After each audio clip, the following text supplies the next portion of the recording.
శంకర్ జైలుకు వెళ్తే జరిగిన అన్యాయం సమసిపోతుందేమో. కానీ ఆ అన్యాయాన్ని ఎదిరించడానికి తన ప్రాణాన్ని సైతం త్యాగం చేసిన ఆద్య మళ్ళీ తిరిగి రాదు కదా.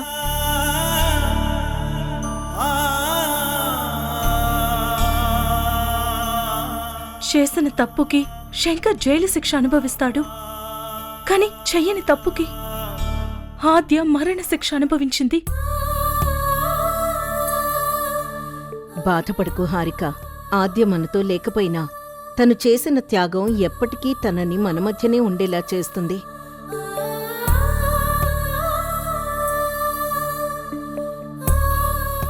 న్యాయాన్ని గెలిపించటానికి ఒక ఆడపిల్లగా తను చూపించిన ధైర్యం ఎంతో మందికి స్ఫూర్తినిస్తుంది.